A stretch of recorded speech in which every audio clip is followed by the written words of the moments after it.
For better and worse, Luis Suarez has a capacity to command the attention. Typically, he ensured the limelight lingered on him as he marked a landmark appearance with a historic goal.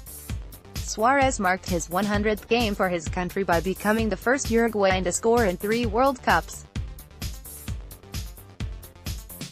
In the process, a footballer with noted destructive tendencies cast 2 teams out of the tournament. Saudi Arabia were not alone in lamenting his decider. Uruguay have assumed a status as the scourge of the Middle East. After inflicting a cruel defeat on Egypt, they eliminated both of their victims in the same game. They and Russia will progress, and they will contest top spot in Group A on Monday.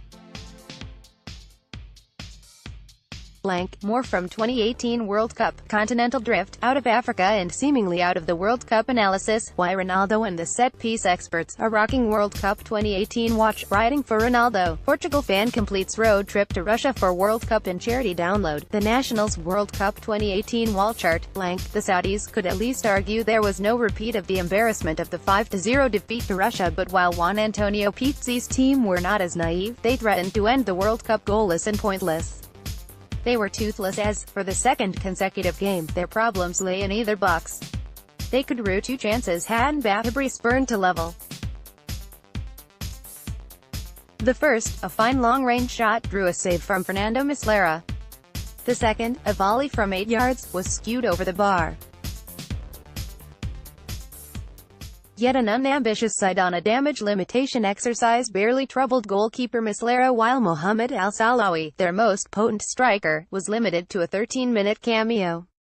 There was never a danger of Suarez suffering the same fate. He had looked out of sorts against Egypt.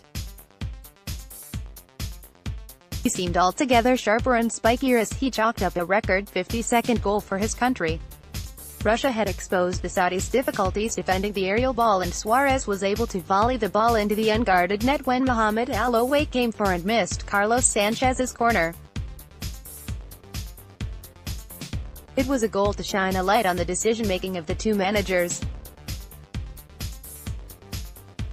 Oscar Tabarez had brought in Sanchez, who had supplied Jose Jimenez's winner against Egypt as a substitute. Pizzi had demoted goalkeeper Abdullah Al-Mayouf as he made 4 changes. Replacing him with the rookie Al-Salawi backfired after Saudi Arabia had made an assured start.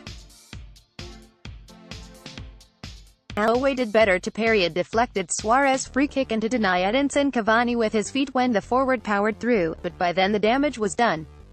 As he was against Egypt, Cavani was a forceful presence.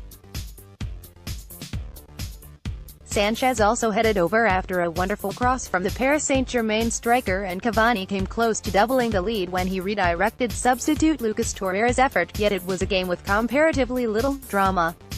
Uruguay drop deep and concede possession. They are scarcely a side for the purists, but they may boast the world's finest centre-back. Once again, Diego Godin took it upon himself to stride imperiously out of defense to inject an extra ingredient.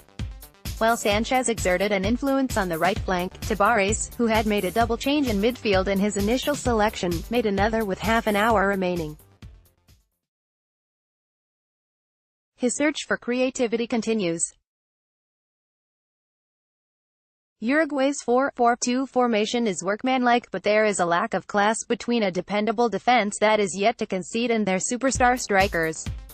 It is telling that both of their goals so far have come from set pieces. They have created too little in open play. It may be an issue against better sides, but aided by their 6th Centurion, Uruguay have won their first 2 World Cup games for the first time since 1954. They were semi-finalists then. Limited as they look, it is not beyond the realms of possibility that history repeats itself.